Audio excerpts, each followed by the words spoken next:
আমি মনে করি কোনো একজন মুসলমান যিনি আল্লাহকে বিশ্বাস করেন, রসুলকে বিশ্বাস করেন, আখেরাতকে বিশ্বাস করেন, পরকালে বিশ্বাসী কোনো মানুষকে একজন মুসলমান কাফের বলা, কুফরি বলা জায়েজ না। হাদিস আল্লাহ রসুল নিষেধ করেছেন এবং হাদিস এভাবে বলা হয়েছে, কেউ যদি কারোর জন্য এটা বলে তো যে বলল তার দিকে এটা ফিরে আসবে, তার জন্য এটা প্রযোজ্য হবে। উনি এটা বড় অপরাধ করেছেন। এই জন্য আমরা দুঃখ করে বলেছি যে আমরা ধারণা করেছিলাম যে উনি বিদেশে লন্ডনে গেছেন, লেখাপড়া করেছেন, কিছুটা পলিটিক্যাল ম্যাচুরিটি হয়তো আছে, কিন্তু দেখি যে উনি তো এখন বড় মুফতি হয়ে গেছেন। বিলেত থেকে মুফতি ফতোয়া দিয়ে দিচ্ছেন যে কেডা মুশরিক আর কেডা কাফের। এটা তার কোনো অধিকার নেই। এটা উনি রাজনৈতিক নেতা হিসাবে কাজটা সৌজন্যতা, শিষ্টাচার বোধের সাথে এই কথাটা যায় না। এটার জন্য আমরা তীব্র প্রতিবাদ করি। এটা বলার অধিকার ওনার নাই। ইসলাম সম্পর্কে যারা পড়াশোনা করেছেন, যারা স্কলার, যারা পণ্ডিত, যারা ফকি, যারা মুফতি, তারা মুসলমানদের কোনো বিষয়ে ভুল ত্রুটির বিষয়ে তারা দৃষ্টি আকর্ষণ করতে পারে, দে হ্যাভ দ্য রাইট। কিন্তু তিনি তো এটা অধিকার রাখেন না।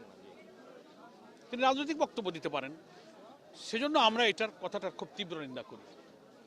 একজন মুসলমান আর একজন মুসলমান কাফের বলতে পারেন, এটা হাদিসে পরিষ্কার নিষেধ করা হয়েছে।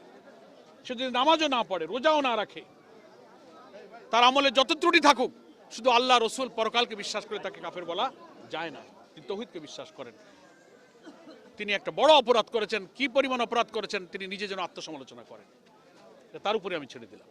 ওইটা আমরা বলেছি, এটা তো উনি ঠিক বলেননি। আমি বলেছি যে ওনারা যা মনে রাখতে বলেন 71 মুক্তিযুদ্ধের ইস্যুগুলোর ব্যাপারে, আমি ওনার সম্মানিত শহীদ রাষ্ট্রপতি জিয়াউর রহমান, ওনার পিতা, ওনার প্রয়াত মা যিনি আমাদের জোটের নেত্রী ছিলেন, শ্রদ্ধার সাথে বলেছি যে ওনাদের রাজনৈতিক যে বিশ্লেষণ কার্যক্রমের মধ্যে ওনার প্রশ্নের জবাব আছে।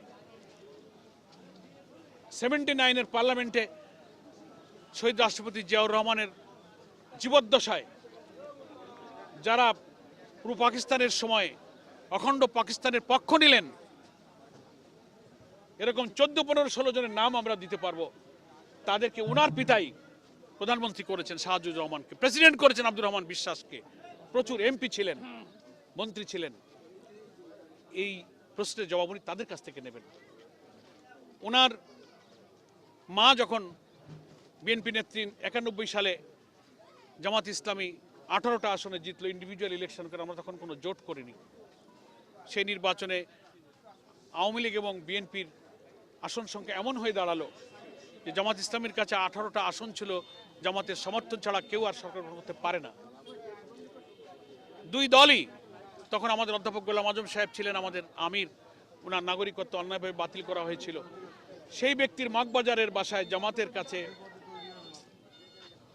বিএনপির সিনিয়র নেতাদেরকে পাঠিয়েছিলেন, আওয়ামী লীগের নেতাদেরকেও পাঠিয়েছিলেন। জামাত সেদিন বাংলাদেশের রাজনীতি, তার ভবিষ্যৎ, ফারসাইটনেস সব কিছু চিন্তা করে আমরা আধিপত্যবাদী শক্তির হাতে দেশটা চলে না যাক, সেই বিবেচনায় আমরা বাংলাদেশ জাতীয়তাবাদী দলকে সরকার গঠনের জন্য জামাতের 18 জন এমপির নিঃশর্ত সমর্থন আমরা দিয়েছিলাম। মানুষ একটা দলকে সরকার গঠনে সাহায্য করে, সেখানে মন্ত্রী চায়, পদ চায়, পদবি চায়, নানান জায়গায় তারা অংশীদারিত্ব চায়। উইদাউট শেয়ারিং দ্য পাওয়ার, আমরা কোনো শেয়ারিং না করেই নিঃস্বার্থভাবে কোনো কিছুর বিনিময় ছাড়াই আমরা দেশ জাতিকে ইসলাম এবং আধিপত্যবাদ বিরোধী শক্তির পক্ষই মনে করে আমরা সেদিন বেগম জিয়াকে সরকার গঠনে সাহায্য করেছিলাম। তাই আমি আজকে বলেছি, এই প্রশ্নের জবাব ওনার আম্মার কাছে উনি জিজ্ঞাসা করতে পারতেন যে কেন সেদিন জামাত ইসলামের কাছে গেলেন, যাদেরকে আপনি 71 ইস্যুতে অপরাধী মনে করেন।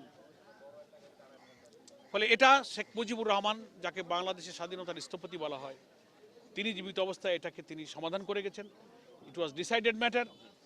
তিনি সবালকে ভেদাভেদ ভুলে, অনৈক্য বিভেদ আর এদেশে না থাকুক, ওই সময় যারা এই রাজনৈতিক ইস্যুতে যারা দ্বিমত করেছেন, ত্রিদেশীয় চুক্তি হয়েছিল।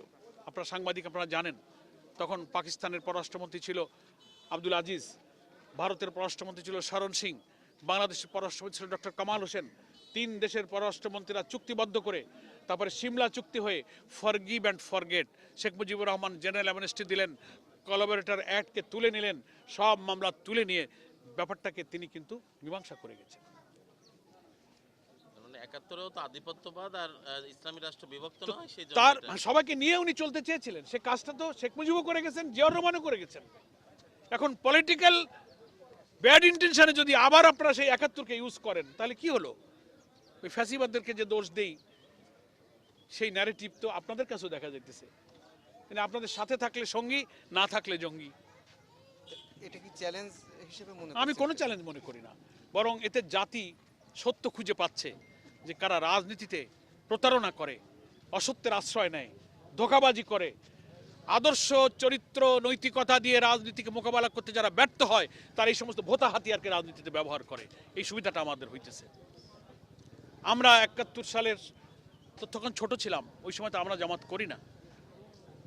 যারা ওই সময় মুরব্বী জামাত করেছেন ওই সময় তারা অখণ্ড পাকিস্তানের ভারতীয় আগ্রাসনের হুমকির মধ্যে দেশটা আলাদা হয়ে গেলে এদেশের মানুষ ভালো থাকবে কিনা এই আশঙ্কা থেকে ওনারা হয়তো কোনো পলিটিক্যাল সিদ্ধান্ত নিয়েছিলেন, সেটা সেই সময়কার ব্যাপার। কিন্তু সেটাকে আপনি রাজনৈতিক বিশ্লেষণ করতে পারেন। কিন্তু বাংলাদেশ স্বাধীনতার পর জামাত ইসলামী বা আমরা ইসলামী দল যারাই আছি একটা প্রমাণ কি দিতে পারবে যে আমরা স্বাধীনতা সমতের বিপক্ষে কোনো ভূমিকা রেখেছি?